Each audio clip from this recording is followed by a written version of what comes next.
广播电台。ये China radio international है।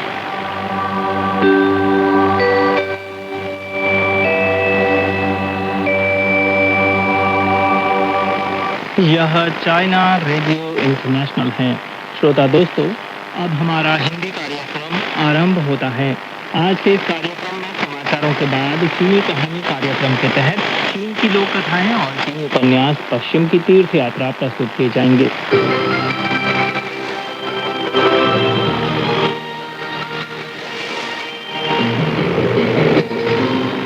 लीजिए सुनिए आज के मुख्य समाचार। वांग यी ने एससीओ के विदेश मंत्रियों की परिषद के सम्मेलन में लिया हिस्सा। किमगत चंद के हाथ से बने चीनी मिट्टी के बर्तन विश्व विरासत सूची में हुए शामिल। और चीनी कौंसिल जनरल ने दूसरी हिमालयी क्षेत्र फोटो प्रदर्शनी में लिया हिस्सा। अब आप अनिल पांडे से आज के पूरे समाचार सुनिए। चीनी विदेश मंत्री वांग यी ने 24 जुलाई को किर्गिस्तान में शंघाई सहयोग संगठन के विदेश मंत्रियों की परिषद के सम्मेलन में हिस्सा लिया। एससीओ के सदस्य देशों के विदेश मंत्रियों, एससीओ के महासचिव और क्षेत्रीय आतंकवाद विरोधी संगठन की कार्यकारी समिति के प्रमुख ने इसमें शिरकत की।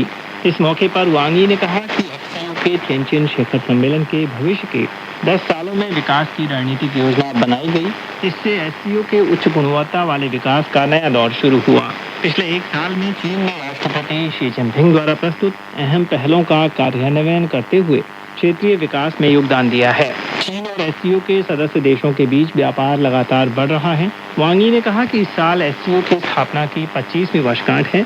एससीओ के सदस्य देशों की संख्या 6 से बढ़कर 27 हो गई है। दुनिया की लगभग आधी आबादी 50 से अधिक क्षेत्रों में सहयोग कर रही है। एससीओ हमेशा आपसी विश्वास, आपसी लाभ, समानता, सलाह मशविरे, विविध सिद्धांतों के सम्मान और साझा विकास की शांघाई भावना पर कायम रहता है। अब सदी का अभूतपूर्व परिवर्तन और उथल पुथल तेजी से हो रही है। अंतर्राष्ट्रीय समुदाय क्षेत्रीय सुरक्षा और विकास बढ़ाने और वैश्विक शासन में मौजूद समस्याओं का निपटारा करने में एससीओ की प्रतीक्षा करता है। आगामी 10 वर्षों की रणनीतिक योजना में स्पष्ट तौर पर कहा गया है कि एससीओ के सदस्य देश और घनिष्ठ सहयोग करेंगे और ज्यादा लोकतांत्रिक व न्यायपूर्ण बहुध्रुवीय दुनिया के निर्माण में अधिक योगदान देंगे।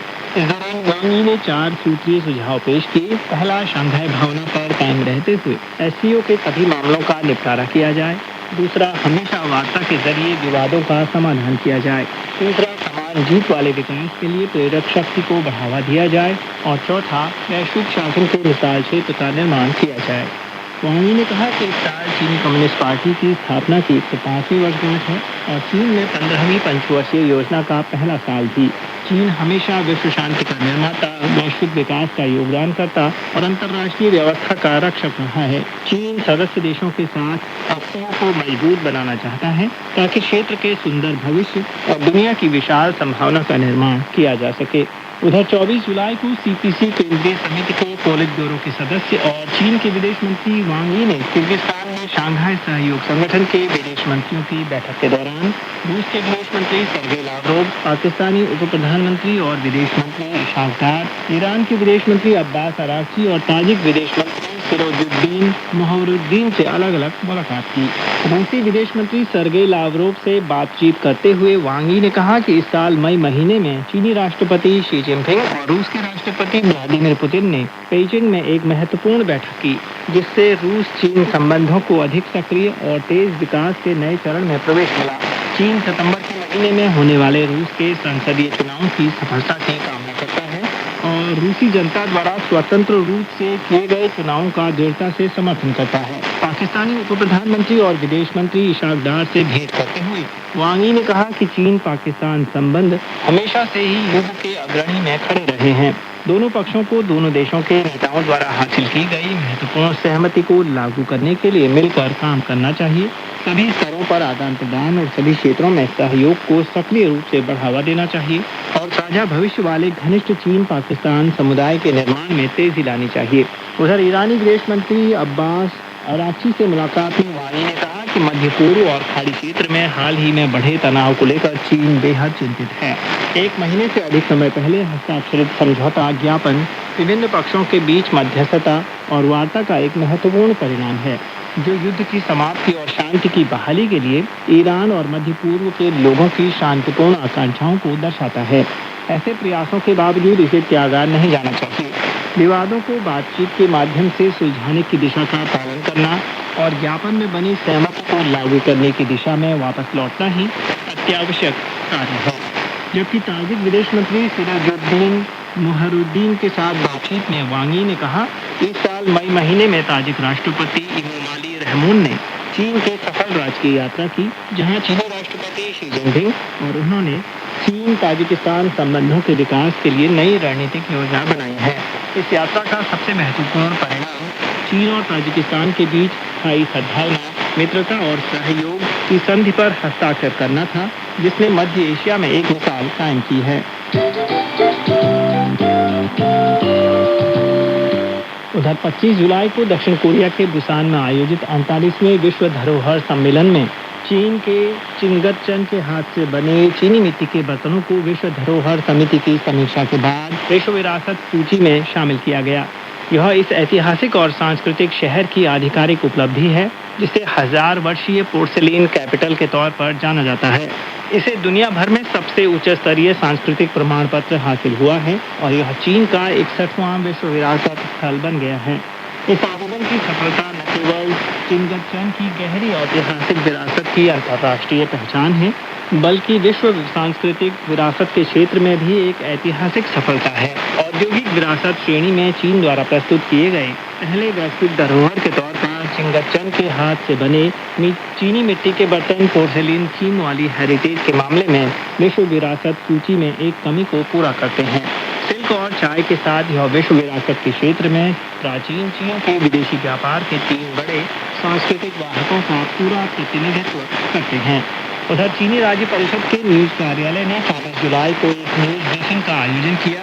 इस मौके पर सार्वजनिक सुरक्षा मंत्रालय के अधिकारी ने जानकारी देते हुए कहा कि इस साल की पहली छमाही में विदेशी लोगों ने 2,29,14,000 बार चीन का दौरा किया।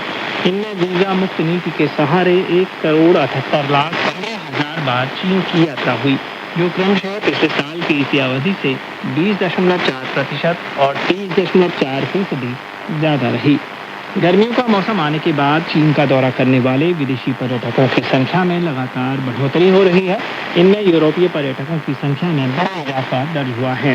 हुनान प्रांत का चांगजियाचीए पर्यटन स्थल ठंडे मौसम और विश्व स्तरीय प्राकृतिक नज़ारे से यूरोप और दक्षिण पूर्वी एशिया के कई देशों के यात्रियों को आकर्षित करता है। 240 घंटों की वीजा मुक्त प्रवेश नीति पर निर्भर रहते हुए चांगजियाचीए बंदरगाह विदेशी पर्यटकों के लिए हुनान प्रांत आने का मुख्य द्वार बन चुका है। अब चांगजियाचीए में 8 देशों और क्षेत्रों को जोड़ने वाले 13 हवाई यात्री मार्ग शुरू हो चुके हैं। यह दक्षिण चीन के कांगतुंग प्रांत के शनचन शहर स्थित कुआचियांग इलेक्ट्रॉनिक बाजार विदेशी पर्यटकों को खूब आकर्षित करता है। गर्मी आने के बाद तमाम विदेशी पर्यटक ठंडक देने वाले उत्पाद खरीदने के लिए यहाँ पहुंचे। व्यापारियों ने अलग अलग देशों की मांग के मुताबिक छोटा स्प्रे वाला पंखा और कूलिंग टॉवल लॉन्च किए। पर्यटन प्लेटफॉर्म के आंकड़ों के मुताबिक इस साल की गर्मियों में चीन आने वाले विदेशी पर्यटकों में 30% यात्री यूरोपीय देशों से थे। ऑर्डर की संख्या पिछले साल से 275% ज्यादा रही, जबकि भुगतान सुविधा उपाय और प्रस्थान कर नीति के कार्यान्वयन के चलते चीन में यात्रा और खरीदारी लोकप्रिय होने लगी है। इसमें चीन के संस्कृति और पर्यटन बाजार का आकर्षण दिखाया गया है। उधर 24 जुलाई को भारत के मुंबई में चीनी कौंसल जनरल शिनचिए ने मुंबई यूनिवर्सिटी के सथाई कॉलेज में आयोजित दूसरी हिमालयी क्षेत्र फोटो प्रदर्शनी में हिस्सा लिया और भाषण दिया। शिनचिए ने संस्कृति पर चीनी राष्ट्रपति शी जिनपिंग के विचारों का उल्लेख करते हुए कहा कि चीन और भारत ग्लोबल साउथ में महत्वपूर्ण भूमिका निभाते हैं और इस साल भारत की अध्यक्षता में होने वाले ब्रिक्स शिखर सम्मेलन के लिए अपनी उम्मीद जताई। उन्होंने दोनों देशों के बीच आपसी रिश्तों को बढ़ावा देने के लिए युवाओं के बीच आदान प्रदान को मजबूत करने के महत्व पर जोर दिया। साथ ही कहा कि छात्रों को द्विपक्षीय रिश्तों और चीनी संस्कृति के बारे में अपनी समझ बढ़ानी चाहिए, ताकि चीन और भारत के बीच दोस्ती में और ज्यादा योगदान दिया जा सके।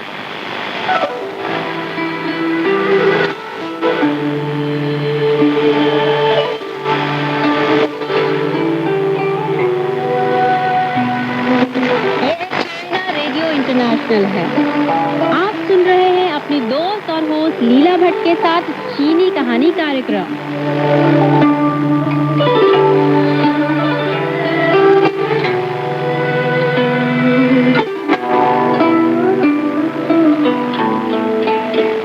यह चाइना रेडियो इंटरनेशनल है और आप सुन रहे हैं अपनी दोस्त और होस्ट लीला भट्ट को। चीनी कहानी कार्यक्रम में आप सभी का बेहद स्वागत है।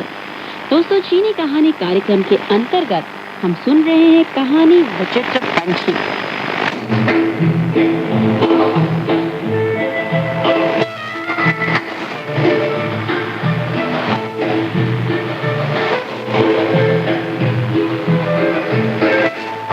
इस पुस्तक में चीन की हान, तिब्बती, मंगोल, उइगुर, कजाक, हुई, यूगुर, नाशी, तुंग, 9 जातियों की 13 लोक कथाओं के इस संकलन में तिब्बती जाति की शंखबाला, सोनाबाला, चांदीबाला और शंखबाला 3 ऐसी बहनों के बारे में हैं जो अपने लिए वर हासिल करना चाहती है।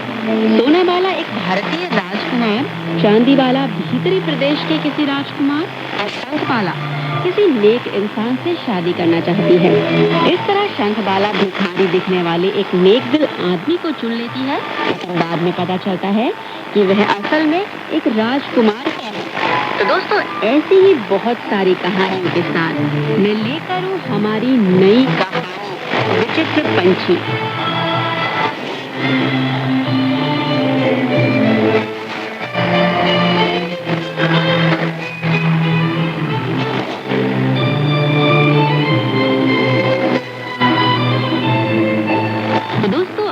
शुरू करते हैं हमारा आज का प्रोग्राम और सुनते हैं उइगुर जाति की लोक कथा, जिसका नाम है शहनाज और नूर।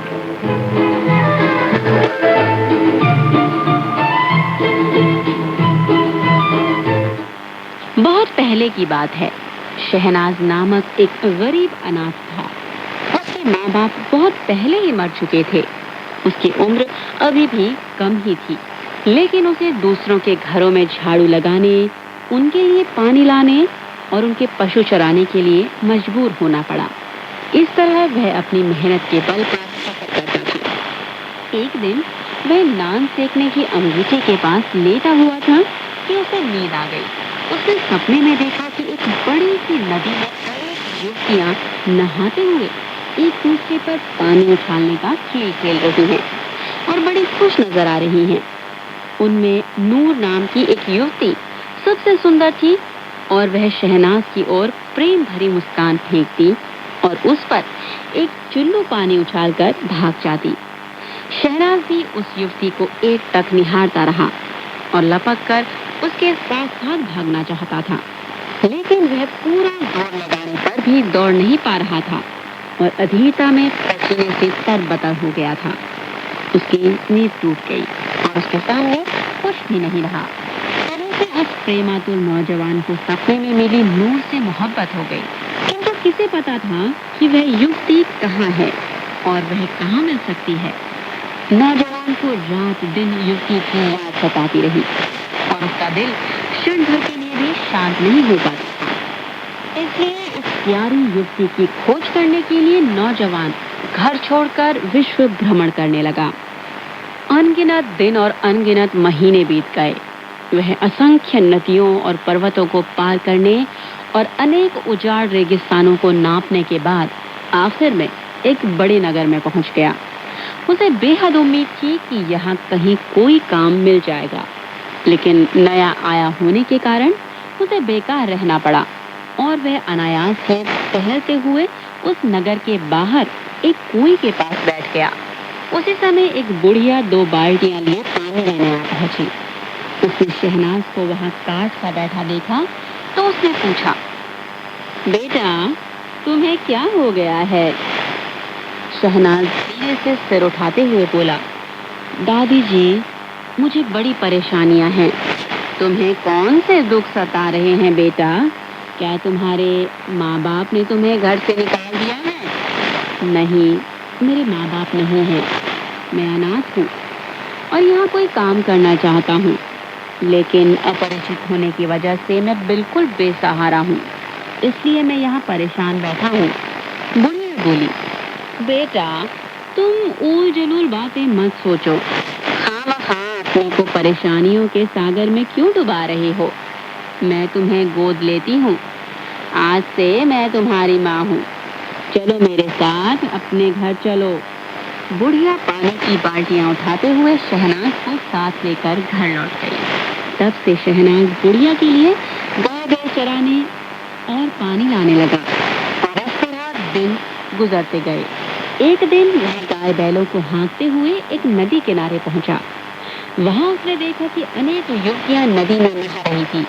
उनमें एक युवती सबसे खूबसूरत और वह भी जानी पहचानी सी लग रही थी। ऐसा लगता था मानो उसे पहले भी कहीं देखा है, लेकिन अब बिल्कुल याद नहीं आ रहा था कब और कहां। वह किसी जगह जाकर छिप गया और चुपचाप युवतियों को आपस में पानी से खेलते हुए निहारता रहा। इसी बीच एक युवती ने उस सबसे सुंदर युवती को आवाज दी, नूर। यह सुनकर शहनाज को याद आया कि यह वही युवती है जिसे उसने सपने में देखा था और जिसकी खोज वह कई दिनों से कर रहा है। वह खुशी में बुदबुदाया, अब वह मिल गई। इसके बाद उसने जल्दी ही नरकट का एक टुकड़ा तोड़ लिया और उसकी एक बांसुरी बनाई। फिर वह एक बड़े पेड़ के नीचे जाकर बांसुरी बजाने लगा। उसकी आवाज बड़ी सुरीली और दर्दनाक थी। बांसुरी की आवाज सुनकर युवती शुरू में तो चकित रह गई, मगर सुनते सुनते वह एकदम मस्त हो गई। वह बड़े तपाक से पानी से बाहर निकल गई और कपड़े पहनकर बांसुरी की आवाज की ओर चलती गई।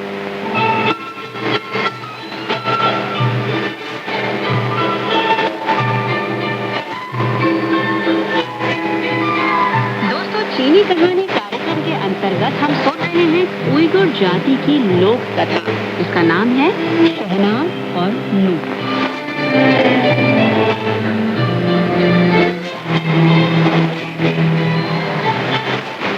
बांसुरी बजाते बजाते शहनाज को अपने गाय बैलों की याद आई तो वह फौरन उठ खड़ा हुआ, लेकिन संयोग से उसका माथा पेड़ की टहनियों से टकरा गया और उसकी टोपी जमीन पर गिर गई। इस तरह शहनाज के सुनहरे बाल दिखाई दिए और उसका प्रेम भरा खूबसूरत चेहरा भी चमक उठा।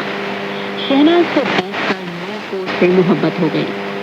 अगले दिन शहनाज बुढ़िया के बगीचे से एक गुलदस्ता बनाकर लाया और उसमें एक पर्चा छुपाकर रख दिया।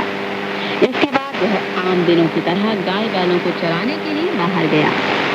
सूरज एकदम आकाश के बीचों बीच चमक रहा होने पर शहनाज ने फिर युवतियों को नदी में नहाते हुए देखा। तभी उसने वह गुलदस्ता नदी के ऊपरी भाग में फेंक दिया ताकि वह पानी के साथ नदी के निचले भाग में पहुंच जाए। यह भी संयोग की बात थी कि वह गुलदस्ता नूर के हाथ लग गया। उसने गुलदस्ते में रखा वह पर्चा उठाकर पढ़ लिया। दरअसल वह नूर के लिए लिखा गया एक प्रेम पत्र था।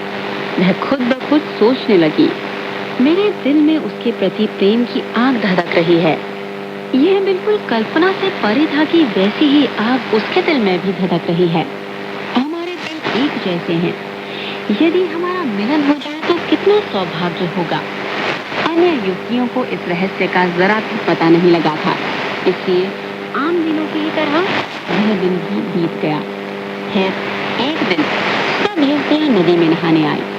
नूर ने अपनी एक जिगरी सहेली को अपना राज बताया और उसे अन्य युवतियों के साथ खेल जाने के लिए कहा। उसने खुद चुपचाप नदी के साथ साथ चलते हुए शहनाज को ढूंढ लिया। दोनों प्रेमी मिलने के बाद बड़ी देर तक एक दूसरे को अपने मन की मीठी मीठी बातें बताते रहे। उसके बाद से शहनाज और नूर हर रोज एक साथ घूमते और सुख के सागर में गोते लगाते रहते और अनजाने ही एक लंबा अरसा बीत गया। एक दिन वे दोनों टहल रहे थे। शहनाज बोला, हे सीर, कितना अच्छा हो अगर हम जिंदगी भर के लिए साथी बन जाए। तो तुम एक बरेखी को मेरे माँ बाप से सगाई की बातचीत करने के लिए भेज दो। उसी दिन शाम को खाना खाने के बाद शहनाज माँ के पास बैठ गया और रुक रुक कर कहने लगा, अम्मा, आपसे एक अनुरोध है, यदि अनुमति दें तो मैं बता दूं। बुढ़िया वो, कहो बेटा, ऐसी कौन सी बात है जिसे तुम अपनी माँ को नहीं बता सकते? फिर किसे बताओगे? नाराज मत हो अम्मा, मुझे वो बहुत पसंद है। क्या आप मेरे लिए बरीकी के तौर पर उसके माँ बाप के यहाँ सगाई की बातचीत करने जा सकती हैं? अरे बेटा, कहाँ मैं एक गरीब बूढ़ी विधवा और तुम मेरे गोद लिए हुए एक अनाथ, और कहाँ वह इस इलाके का एक बड़ा विख्यात रईस। भला वह कैसे अपनी बेटी को हमारे घर शादी करने देगा? एक कहावत है, ये अधिकारियों का संपर्क तो अधिकारियों से ही होता है, प्रजा का संपर्क प्रजा से, और गरीबों का संपर्क हर रोज गरीबों से ही। यही नहीं, रईस से सगाई का अनुरोध करने पर लोग हम गरीबों की खिल्ली उड़ाएंगे। बंद करो ऐसी उलझुल बातें, मत सोचा करो। लेकिन शहनाज आसानी से हार मानने वाला नहीं था। वह बार बार विनती करता रहा, अम्मा, चाहे जो भी हो, आप एक बार जरूर जाएं। शहनाज को दुख न पहुंचाने के लिए बुढ़िया को हार माननी पड़ी और वह एक बार जाने के लिए राजी हो गए।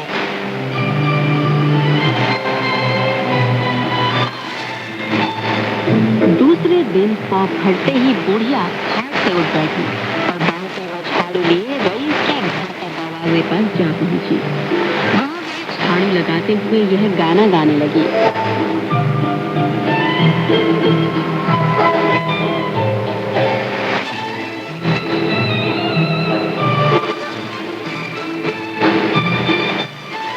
मैं हूँ बरेथिन, आई हूँ सगाई कराने। शहनाज के अनुरोध पर हामी भरेंगे आप या नहीं?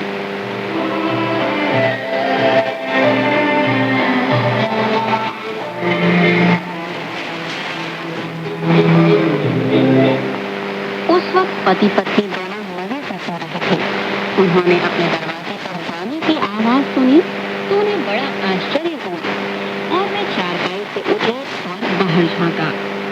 बाहर कोई भी दिखाई नहीं दिया, लेकिन दरवाजे के सामने फर्श अच्छी तरह साफ किया हुआ था।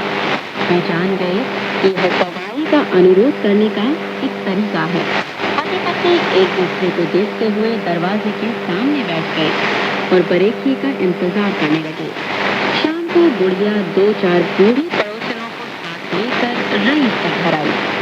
सबसे पहले उन्होंने घर और इधर उधर की बातें की। उसके बाद उन्होंने शहनाज की सगाई कराने की बात उठाई।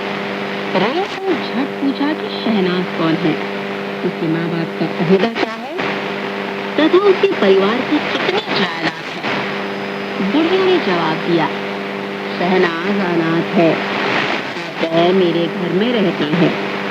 यह सुनते ही रईस आंख बबूला हो उठा और दांत फटकार करने लगा, कहाँ मैं पूरे नगर का नामी रईस और कहाँ वह गरीब दादा, और मेरी लड़की से शादी करना चाहता है वह। क्या उसका सिर फिर गया है? गुस्से से मेरा दम घुटा जा रहा है। तुम जल्दी निकल जाओ मेरे घर से। कभी तुम्हें अपने दरवाजे के अंदर पांव तक नहीं रखने दूंगा। अगर किसी ने यहाँ आने की जरा सी भी हिम्मत की तो मैं उसकी टांगें तोड़कर ही दम लूंगा। यह कहते हुए उसने उस बुढ़िया को धक्के देकर बाहर निकाल दिया। घर वापस आकर बुढ़िया ने शहनाज से कहा, यह तो मैंने पहले ही कह दिया था कि बात नहीं बनेगी। यह कहावत है कि जहाँ तुम्हारा हाथ न पहुँच पाए वहाँ तुम हाथ फैलाओ भी नहीं। तुम जरा सोचो भी कि भला रईस क्या अपनी बेटी की हम गरीबों के यहाँ शादी कर सकता है? तुम अपना यह इरादा हमेशा के लिए छोड़ दो और नूर के बारे में भी कभी मत सोचना, नहीं तो तुम खुद अपने लिए दुख मोल लोगे। बाद में मैं तुम्हारे लिए जरूर एक खूबसूरत लड़की ढूंढ लाऊंगी।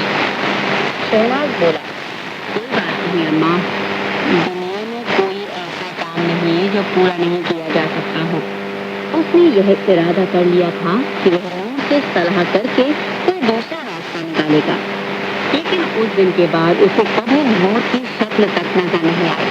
वास्तव में रईस ने बुढ़िया को घर से निकालने के बाद नूर को भी घर में कैद कर डाला और उसे बाहर जाने की इजाजत नहीं दी।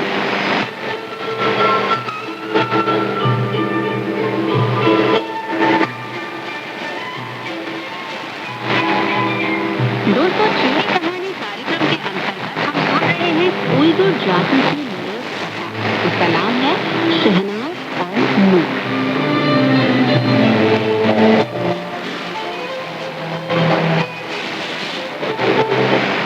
नूर बड़ी बेचैन हुई और साथ ही उसे बहुत गुस्सा भी आया।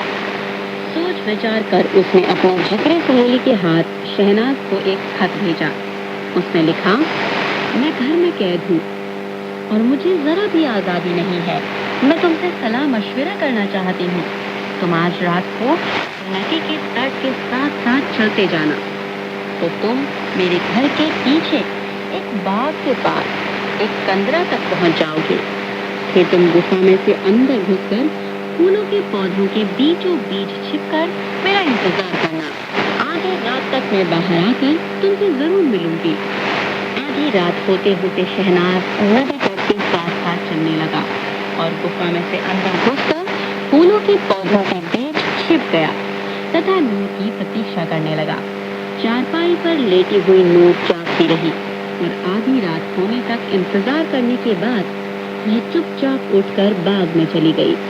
वहाँ वे एक दूसरे से मिले और काफी देर तक बातचीत के दौरान यह तय हुआ कि जुमेरात को वे घर से भाग जाएंगे। आखिर तय की गई जुमेरात भी आ गई। उस दिन नूर ने अपने बूढ़े साइज को कहा कि वह उसके लिए 2 सरपट दौड़ने वाले घोड़े चुन ले और बाग के पीछे जाकर उसका इंतजार करे। काफी रात बीत जाने पर नूर चुपचाप उठी और चारपाई पर रखी रजाई के नीचे कुछ कपड़े ठूंस दिए और वह दबे पांव घर से बाहर चली गई। उधर नूर का बाप लालटेन लेकर अपनी बेटी को देखने उसके कमरे में गया तो अधनीद में ऊंची उठी रजाई देखकर पड़पड़ाया। वो मीठी नींद में है वह। इसके बाद मुड़कर वह वापस चला गया। ठीक उसी समय बूढ़ा साई 2 अच्छे घोड़े लेकर निश्चित स्थान पर इंतजार कर रहा था। ज्यादा समय नहीं बीता कि नूर और शहनाज भी एक दूसरे के बाद आ पहुंचा। दोनों ने बूढ़े साई को पहरा दिया और घोड़ों पर सवार होकर तेजी से बुढ़िया के घर जा पहुंचे। उन्होंने बुढ़िया को अपना आभार प्रकट किया। जब बुढ़िया को मालूम हुआ कि वे दोनों घर से भागने जा रहे हैं तो वह दुख में यह गाना गाने लगी।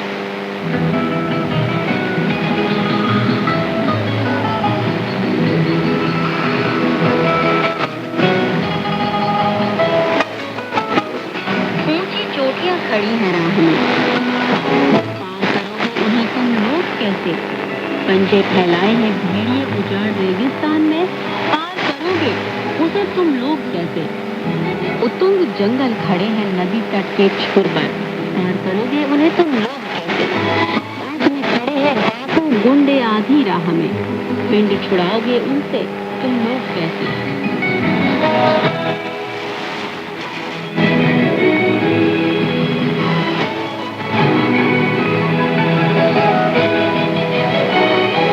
बुढ़िया गाती रही, उसकी आंखों से आंसू टपकते रहे और वह किसी भी तरह शहनाज को जाने नहीं देना चाहती थी। शहनाज से जवाब में यह गाने लगा।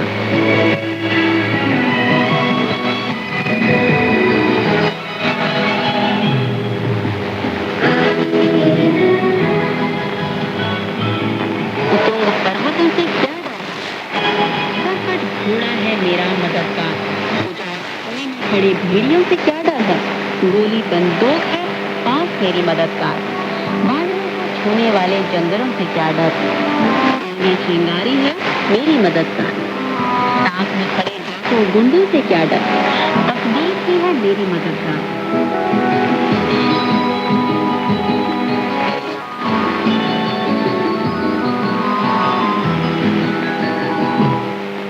बुढ़िया दिल में दुखी तो बहुत हुई, मगर उसे भी मालूम था कि अगर वे न भाग जाएं तो उनके सिर पर किसी भी तरह की मुसीबत आ पड़ेगी। इसलिए वे दोनों जीवजरों को देखती हुई बोली, बेटा खुदा हाफिज। दोनों बुढ़िया से विदा लेकर घोड़ों पर सवार होकर चले गए। शहनाज और नूर चलते रहे। इस तरह कई दिन बीत गए और वे एक सीधे व ऊंचे पर्वत के सामने पहुंचे।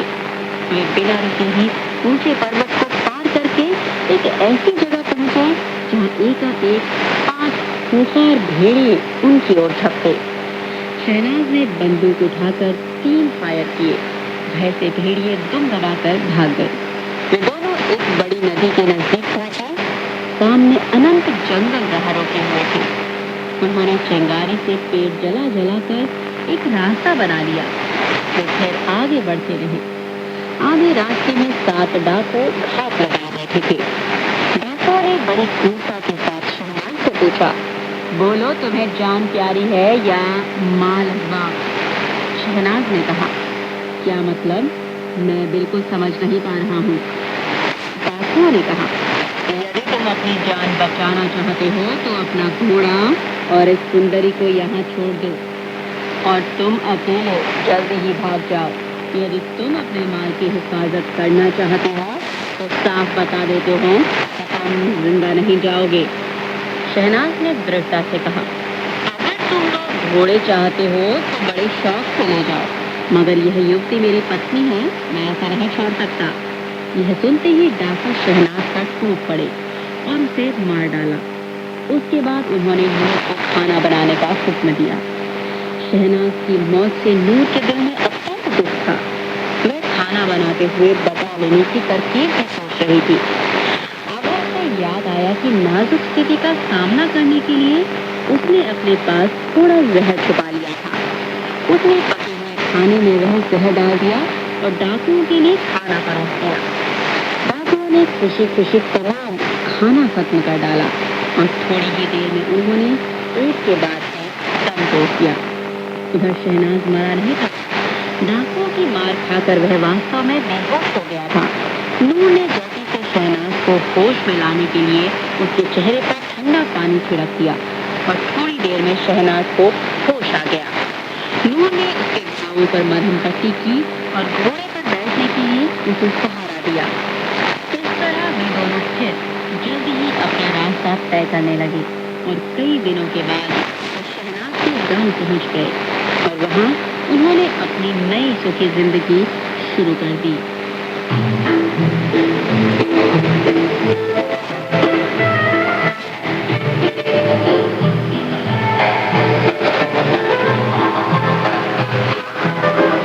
तो दोस्तों, ये थी हमारी आज की कहानी, उइगर जाति की लोक कथा। इसका नाम था शहनाज और नूर। दोस्तों, उम्मीद करती हूँ कि आपको हमारी यह कहानी पसंद आई होगी।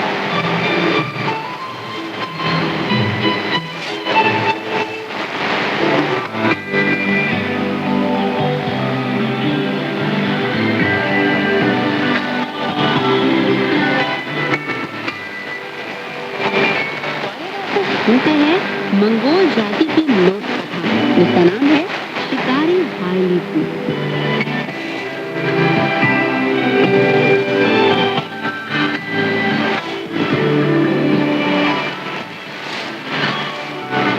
एक समय की बात है, हाय लीपू नाम का एक व्यक्ति था। उसके शिकार खेलकर अपना गुजारा करने की वजह से लोग उसे आन के शन हाय लीपू कहकर पुकारते थे। वह हर वक्त दूसरों की मदद करने के लिए तैयार रहता था। वह शिकार के तमाम पशु पक्षी कभी भी अकेले खुद की राह नहीं रखता था, बल्कि हमेशा अपने पड़ोसियों को भी बांट देता था। इसलिए सब लोग उसका बड़ा आदर करते थे। एक दिन हाय लीपू ऊंचे पहाड़ पर शिकार करने गया तो घने जंगल में उसने देखा कि एक सफेद सांपिन पहाड़ी पेड़ से लिपटी हुई सो रही है। उसकी नींद खराब न करने को ध्यान में रखते हुए वह दबे पांव से थोड़ा चक्कर लगाकर वहां से चला गया। उसी समय उसके सिर के ऊपर से एक बड़ा सारस उड़ता हुआ आया। वह सरसर की आवाज के साथ नीचे की ओर झपटा और अपने पहले पंजों में सोई हुई नन्ही सफेद सांपिन को पकड़कर फिर आकाश की ओर उड़ गया। सफेद सांपिन चकित होकर जाग उठी और चीखने लगी, बचाओ बचाओ। हाय लीपू ने झट कमान पर तीर चढ़ाया और पहाड़ी चोटी के साथ साथ उड़ रहे भूरे सारस की ओर निशाना साध कर चला दिया। भूरा सारस तीर से बचकर एक ओर हो गया और नन्ही सफेद सांपिन को गिराकर चला गया। हाय लीपू नन्ही सफेद सांपिन से बोला, नन्ही दया की बात है तो झटपट अपने माँ बाप के पास चली जा। नन्ही सफेद सांपिन हाय लीपू को धन्यवाद देने के लिए सिर हिलाते हुए घास में छिप गई। हाय लीपू भी अपना तीर कमान उठाकर घर लौट गया। दूसरे दिन हाय लीपू उसी रास्ते से गुजर रहा था कि उसने देखा सांपों का एक झुंड एक नन्ही सफेद सांपिन को सहारा देते हुए उसकी ओर आ रहा है। हाइलीपू को बड़ा आश्चर्य हुआ। वह चक्कर लगाकर दूसरे रास्ते से जाना ही चाहता था कि नन्ही सफेद सांपिन उससे बोली, जान बचाने वाले उपकारी धन्य हैं आप। शायद अब आप मुझे नहीं पहचान रहे हैं। मैं नागराज की बेटी हूँ। कल आपने ही मुझे बचाया था। आज मेरे माता पिता ने विशेष तौर पर मुझे आपका स्वागत करने और आपको अपने घर आने का निमंत्रण देने भेजा है, ताकि मेरे माता पिता सीधे आपको धन्यवाद दे सकें। नन्ही सफेद सांपिन ने अपनी बात जारी रखी। हमारे घर पहुंचने के बाद अगर मेरे माता पिता आपको कुछ दे तो आप एक भी चीज स्वीकार न करें। आप सिर्फ मेरे पिता के मुंह में रखा रहने वाला हीरा ही मांगे। यह हीरा मिलने के बाद आप भी उसे अपने मुंह में ही रखें। इस तरह आप दुनिया भर के विभिन्न जीव जंतुओं की बोलियां समझ सकेंगे, लेकिन उनकी एक भी बात किसी को बताने पर आप सिर से पैर तक सख्त पत्थर बनकर मर जाएंगे। यह सुनकर हाइलीपू सिर हिलाते हुए नन्ही सफेद सांपिन के साथ गहरी घाटी में चला गया। उनके आगे बढ़ते जाने पर उन्हें चारों तरफ हवा भी ज्यादा ठंडी महसूस हुई। एक गोदाम के दरवाजे पर पहुंचने के बाद नन्ही सफेद सांपिन बोली, माफ कीजिए, मेरे माता पिता आपको घर के अंदर नहीं बुला सकते। वे गोदाम के दरवाजे पर आपका इंतजार कर रहे हैं। लीजिए, अब वे आ ही गए। नन्ही सफेद सांपिन यह कह ही रही थी कि बूढ़ा नागराज स्वागत करने के लिए आगे बढ़ा और उसने आदरपूर्वक कहा, आपने मेरी प्यारी बेटी को बचाया है। मैं आपका बड़ा आभारी हूँ। यह मेरा गोदाम है, उसमें तरह तरह की बेशकीमती चीजें रखी हुई हैं। अब मैं अंदर ले जाकर वे आपको दिखाना चाहता हूँ। आप जो भी लेना चाहें ले लीजिए, तकल्लुफ नहीं करें। अपनी बात खत्म करने के बाद उसने गोदाम का दरवाजा खोला और हाइलीपू को गोदाम के अंदर ले गया। गोदाम में दाखिल होने के बाद क्या देखते हैं कि वह आंखें चौंधिया देने वाली मोती, जेड व हीरे जवाहरात वगैरह बेशकीमती चीजों से भरा हुआ है। बूढ़ा नागराज हाइलीपू को वहां से एक दूसरे गोदाम में ले गया और इस प्रकार वे कुल 108 गोदाम देखने गए। फिर भी हाइलीपू को कोई भी चीज पसंद नहीं आई। बूढ़े नागराज ने बड़े दुख के साथ उससे पूछा, मेरे उपकारी, क्या मेरे गोदामों की इतनी बेशकीमती चीजों में से आपको एक भी पसंद नहीं आई? हाइलीपू ने जवाब दिया, ये तमाम बेशकीमती चीजें बेशक बहुत दुर्लभ हैं, मगर सिर्फ सुंदर आभूषण बनाने के लिए। हम शिकारियों के लिए तो ये बेकार है। नागराज, अगर आप सचमुच मुझे कोई चीज देना ही चाहते हैं तो अपने मुंह में रखा हीरा मुझे दे। यह बात सुनने के बाद नागराज ने अपना सिर नीचा करके जरा सोचा, दिल पर पत्थर रखकर अपने मुंह वाला हीरा उगलकर हाइलीपू के सुपुर्द कर दिया। हीरा मिलने के बाद हाइलीपू ने नागराज से विदा ली और बाहर निकल आया। नन्ही सफेद सांपिन भी उसके साथ साथ चल दी। उसने हाइलीपू को बार बार ताकीद करते हुए कहा, यह हीरा मिलने से आपको सब बातों का पता होगा, लेकिन जो भी बातें आपको मालूम होंगी किसी दूसरे को बताने की तनिक भी इजाजत नहीं है। अगर आपने किसी को बता दिया तो आपको जरूर खतरा होगा। इसे हमेशा याद रखें। इसके बाद हाइलीपू को पहाड़ों में शिकार करते समय बड़ी सुविधा होने लगी। वह तमाम पक्षियों और जंगली जानवरों की बोलियां समझ लेता था। दूसरे पहाड़ में विचरते जीव जंतुओं के बारे में भी उसे सब मालूम हो जाता था।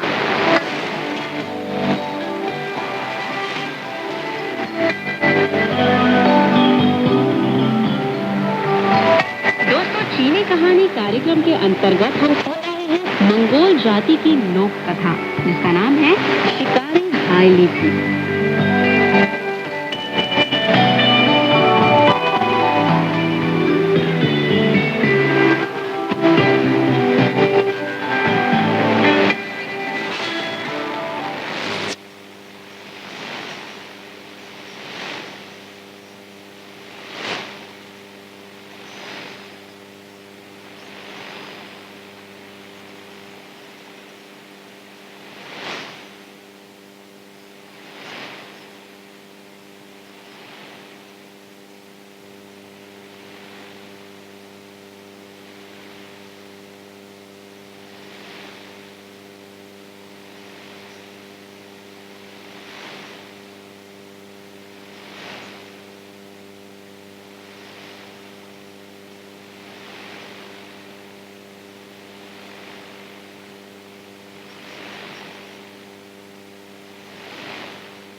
विश्वास नहीं कर रहा था। अभी तामा व्यामोह की आंखों से आंसू टपक पड़े और वह बोला, क्या सब लोग यह चाहते हैं कि मैं पहले मर जाऊं तो मेरी बात पर यकीन करेंगे? कुछ बुजुर्गों ने हार्लीकू से कहा, तुम कभी झूठ नहीं बोलते हो, यह बात सब जानते हो, मगर अब तुम कहते हो कि यह स्थान रहने के योग्य नहीं है, तो यह कहने का कोई आधार तो होगा। तुम जरा हमें बताओ तो। हार्लीकू ने सोचा, अब थोड़ी देर में आफत आने ही वाली है। यदि मैं अकेला ही आफत से बच निकलूं और सब लोगों को मुसीबत में फंसने दूं, तो क्या यह सही होगा? नहीं, अपनी जान बचाने की कीमत पर भी मैं सबको बचा लूंगा। इस तरह उसने पूरी बात सब लोगों को बता दी। यानी कैसे उसे बेशकीमती हीरा मिला, कैसे वह उसकी मदद से शिकार करने जाता रहा, फिर कैसे आज उसने पक्षियों की बातचीत सुनी और कैसे उसने आफत से बचने के लिए पक्षियों को जगह बदलते देखा। इससे साथ ही उसने हीरे की वजह से सुनी हुई बातें दूसरों को बताने की मनाही और वचन का उल्लंघन करने पर सख्त पत्थर बनकर मर जाने के बारे में भी बताया। यह कहते कहते ही हार्लीकू धीरे धीरे एक सख्त पत्थर बनता चला गया। हार्लीकू का रूप परिवर्तन देखकर सब लोग बड़े दुखी हुए, लेकिन उन्हें झटपट घोड़ों और भेड़ बकरियों को हाँकते हुए घरों का स्थानांतरण करना पड़ा। रात में जब वे लोग जा रहे थे तो आसमान में घटाटोप बादल छाए हुए थे। रात भर मूसलाधार वर्षा हुई। अगली सुबह भी बिजली कड़कती रही।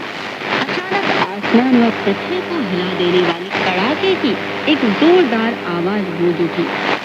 क्षण भर ही में पर्वत टूट पड़ा और जोरदार बाढ़ आ गई। सब लोग अत्यंत भय विभोर हुए और कहने लगे, अगर हार्लीकू ने हम सब लोगों के लिए अपनी जान की कुर्बानी नहीं दी होती तो हम लोग जरूर बाढ़ के पानी में डूब मर जाते। बाद में सब लोगों ने पत्थर बने हार्लीकू को खोज निकाला और उसे एक पर्वत की चोटी पर खड़ा किया। वीर हार्लीकू, जिसने सब लोगों की हिफाजत के लिए अपने प्राण न्यौछावर कर दिए, की याद में नई संतानें पीढ़ी दर पीढ़ी उसकी पूजा करती रही। लोक कथा के अनुसार आज तक हार्लीकू पत्थर नामक एक स्थान भी मौजूद है।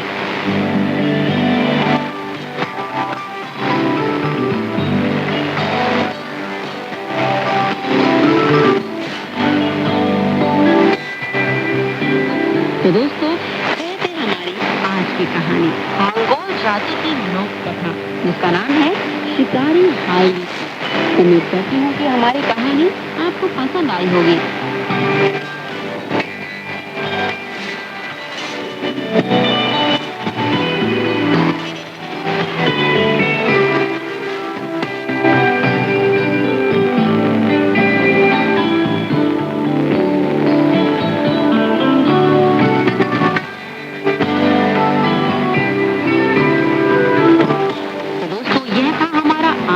चीनी कहानी कार्यक्रम। उम्मीद करती हूँ कि आपको हमारा यह प्रोग्राम भी हमेशा की तरह पसंद आया होगा। तो दोस्तों, अगले अंक में फिर होगी मुलाकात एक नई कहानी के साथ। तब तक स्वस्थ रहिए, मुस्कुराते रहिए और रखिए अपना ध्यान। दीजिए अपनी दोस्त और होस्ट शीला भट्ट को इजाजत। नमस्कार।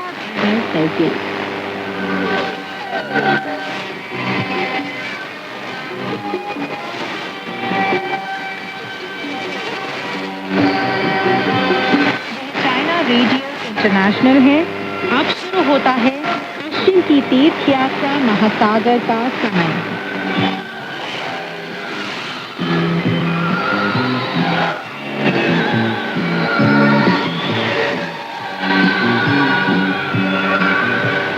नमस्कार दोस्तों, पश्चिम की तीर्थ यात्रा तो प्रसिद्ध चीनी उपन्यास लेकर हाजिर हूँ मैं, मैथिली शर्मा।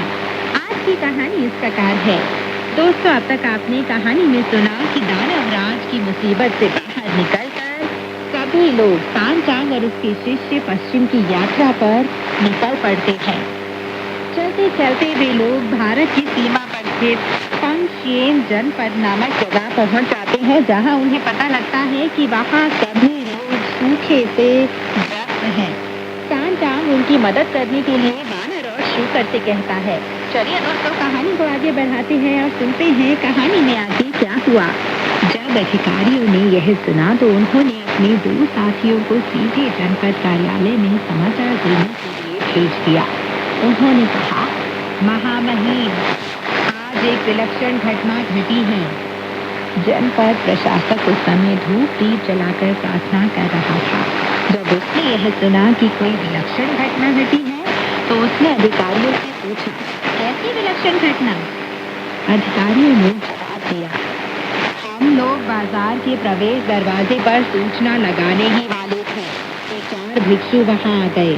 उन्होंने बताया कि पूरब के महान खान सम्राट ने भारत स्थित महान वज्र संघाराम में भगवान बुद्ध की पूजा अर्चना करने और वहां से धन सूत्रों को लाने के लिए भेजा है।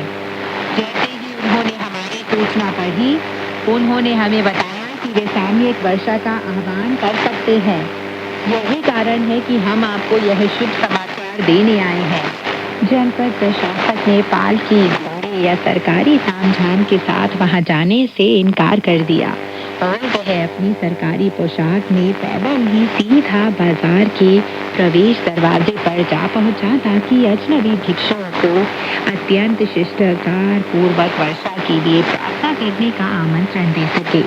अचानक घोषणा की गई, महामहिम, जनपद प्रशासक पधार रहे हैं। सब लोग रास्ता छोड़कर एक तरफ हट गए। जैसे ही जनपद प्रशासक ने भिक्षु को देखा, उसने उसके शिष्यों के विभत्स रूप से डरे बिना मार्ग के बीचों बीच लेटकर दंडवत प्रणाम करते हुए कहा, मैं फंगशेन पद का प्रशासक शांकवान हूँ।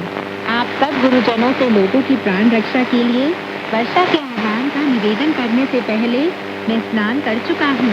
मैं आपसे याचना करता हूँ कि आप महाकरुणा की भावना से प्रेरित होकर अपनी देवी शक्तियों का भरपूर इस्तेमाल करते हुए हमें इस संकट से छुटकारा दिलाने की कृपा करें। जनपद प्रशासक के शिष्टाचार का जवाब देते हुए सांचार ने कहा, यह बातचीत के लिए सही जगह नहीं है। हम लोग किसी मठ में पहुंचने के बाद ही अपनी कार्यवाही शुरू कर सकेंगे। जनपद प्रशासक ने जवाब दिया, कृपया मेरे साथ मेरे अकिंचन आवास में चलिए, वहाँ हमारे पास एक पवित्र स्थान है। अब गुरुदेव और उसके शिष्य अपने घोड़े और सामान के साथ सीधे उसके आवास में जा पहुंचे। वहां पहुंचकर उन सभी ने अभिवादन का आदान प्रदान किया। जनपद प्रशासक ने उनके लिए चाय और शाकाहारी भोजन लाने का आदेश दिया। कुछ देर बाद जब भोजन परोसा गया तो शूकर उस पर भूखे बाघ की तरह टूट पड़ा। यह देखकर सेवक डर गए। वे थर थर कांपते हुए बार बार चावल और सूप परोसते रहे। वे चक्राकार घूमते कंदील के चित्रों के समान लग रहे थे। जब तक शूकर ने भर पेट खाना नहीं खा लिया, तब तक वे उसे लगातार खाना परोसते रहे। उसने खाना केवल तभी बंद किया जब उसका पेट भर गया। भोजन के बाद खान महाभिक्षु ने अपना धन्यवाद व्यक्त किया। वानर को सम्मानित आसन ग्रहण करने के लिए आमंत्रित किया गया और फिर उसके सामने नतमस्तक होकर बोला, अगर आप सचमुच हम पर यह महान अनुकंपा कर सकते हैं तो यह अकिंचन प्रशासक ऐसा कोई काम नहीं करेगा जिससे आपकी नैतिकता को ठेस पहुंचे। वानर ने कहा, कृपया उठिए और इस बारे में आगे कुछ न कहिए। मैं आपसे केवल यह अनुरोध करना चाहता हूँ कि जब मैं यह काम करने जाऊँ तो आप मेरे गुरुदेव की अच्छी तरह देखभाल करें। आत्मा ने पूछा, भैया तुम यह काम कैसे करोगे? वानर ने जवाब दिया, तुम्हें और शूकर को मेरे पास आकर उस समय बाहर से मेरी मदद करनी होगी जब मैं वर्षा करने वाले ड्रैगन का आह्वान करूंगा। शूकर और भिक्षु ने ऐसा ही किया जैसे वानर ने कहा। तीनों बाहर चले गए। जनपद प्रशासक धूप जलाकर प्रार्थना करने लगा। सांचार वहीं बैठकर सूत्र पाठ करने लगा। जैसे ही वानर ने मंत्र पढ़ा और तिलिस्मी शब्दों का उच्चारण किया, पूरब दिशा में घोर घटा प्रकट हो गई जो धीरे धीरे बढ़ती हुई महाकक्ष के सामने आ पहुंची। वह दरअसल आओ क्वांग था जो पूर्वी सागर का प्राचीन ड्रैगन राज है। आओ स्वांग ने अपने मेघ चरणों को एक तरफ हटाकर मानव रूप धारण कर लिया और वानर के सामने एकदम झुककर पूरी तरह विनम्रता के साथ पूछा, महान मनीषी, आपने इस अकिंचन ड्रैगन राज को किस लिए बुलाने का कष्ट किया है? वानर ने जवाब दिया, कृपया उठो। तुम्हें मैंने इतनी लंबी यात्रा करके यहाँ आने का कष्ट केवल इसलिए दिया है क्योंकि यहाँ शेन जनपद में पिछले कई सालों से सूखा पड़ा हुआ है। मैं तुमसे पूछना चाहता हूँ, क्या तुम यहाँ कुछ वर्षा उत्पन्न कर सकते हो? ड्रैगन राज ने जवाब दिया, महान मनीषी, मैं आपको बता दूं, हालांकि मैं वर्षा उत्पन्न कर सकता हूँ, लेकिन देवलोक के आदेश के बिना मैं ऐसा नहीं कर सकता। देवलोक के आदेश के बिना मैं वर्षा उत्पन्न करने की हिम्मत हरगिज नहीं कर सकता। वानर ने कहा, क्योंकि अपनी यात्रा के दौरान हम लोग यहाँ पहुँच गए हैं, इसलिए मैंने तुम्हें वर्षा उत्पन्न करने और लोगों की जीवन बचाने के लिए यहाँ बुला लिया। फिर तुम अपनी जिम्मेदारी पूरी करने से क्यों कतरा रहे हो? ड्रैगन राज ने जवाब दिया, मैं ऐसी जुर्रत नहीं कर सकता हूँ। मैं आपके तिलिस्मी शब्दों के बुलावे पर ही यहाँ आया हूँ, महान मनीषी। फिर भला मैं अपनी जिम्मेदारी पूरी करने से कैसे कतरा सकता हूँ? पर पहली बात तो यह है कि मुझे देवलोक से कोई आदेश नहीं मिला, और दूसरी बात यह है कि मैं अपने साथ तिलिस्मी वर्षा उत्पन्न करने वाले सेनापतियों को भी नहीं लाया। ऐसी स्थिति में वर्षा विभागों को हरकत में लाना भला मेरे लिए कैसे संभव होगा? अगर आप सचमुच यहाँ के लोगों की प्राण रक्षा करना चाहते हैं तो मुझे सागर में लौटकर अपने सैन्य बल को गोल बंद करने दीजिए और आप देवलोक के राज प्रासाद में जाकर वर्षा उत्पन्न करने के लिए सम्राट का आदेश ले आइए और वहाँ के प्रभारी जल अधिकारियों से अनुरोध कीजिए कि वे हमारे लिए ड्रैगन को मुक्त कर दें ताकि मैं यथोचित मात्रा में वर्षा उत्पन्न कर सकूं। वयोवृद्ध ड्रैगन राज के तर्क को स्वीकार करके वानर ने उसे सागर में लौटने दिया। फिर उसने सप्त श्री मंडल से नीचे छलांग मारकर थांग महाभिक्षु को ड्रैगन राज की बात बता दी। थांग महाभिक्षु बोला, अगर ऐसी बात है तो जाओ देवलोक से आदेश ले लो, लेकिन झूठ न बोलते फिरना। तब शूकर और भिक्षु रेतात्मा को गुरुदेव की देखभाल का उत्तरदायित्व सौंप कर वानर खुद देवलोक के राज प्रासाद की ओर चल दिया। पल भर में महान मनीषी गायब हो गया। जनपद प्रशासक ने डर के मारे कांपते हुए पूछा, सुन महोदय कहाँ गए हैं? शूकर ने मुस्कुराते हुए जवाब दिया, वे एक मेघयान में बैठकर देवलोक गए हैं। अब जनपद प्रशासक ने अत्यंत आदरपूर्वक यह अत्यावश्यक आदेश जारी किया कि नगर के छोटे बड़े गली मोहल्लों में रहने वाले सभी लोग, चाहे वे कुलीन वर्ग के हों या उच्च वर्ग के अधिकारी, कुलीन हो या सामान्य जन, सैनिक हो या असैनिक, ड्रैगन राज फलकों की पूजा करें और अपने घर के फाटक के सामने बेल वृक्ष की टहनियों वाले जल कलश रख दें। आदेश में यह भी कहा गया कि सब लोग अगरबत्ती जलाकर देवलोक से प्रार्थना करें। अपने कलाबाज मेघ पर सवार होने के बाद वानर सीधा देवलोक के पश्चिमी द्वार पर जा पहुंचा, जहां देवराज लोकपाल ने अपनी दैवी सैनिकों और योद्धाओं के साथ उनका स्वागत किया और कहा, महान मनीषी, क्या आप धर्मसूत्रों को ले आए हैं? तो दोस्तों, आज की कहानी यहीं तक। आगे की कहानी लेकर मैं मैथिली शर्मा फिर हाजिर होंगी। तब तक के लिए नमस्कार, बाय बाय।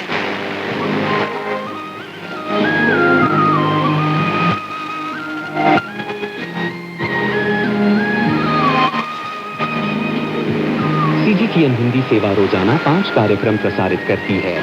पहला कार्यक्रम भारतीय समय के अनुसार सुबह 8:30 से 9:30 बजे तक, दूसरा कार्यक्रम संध्या के 6:30 से 7:30 बजे तक, तीसरा कार्यक्रम रात के 8:30 से 9:30 बजे तक, चौथा कार्यक्रम रात के 9:30 से 10:30 बजे तक और पांचवा कार्यक्रम रात के 10:30 से 11:30 बजे तक प्रसारित होता है।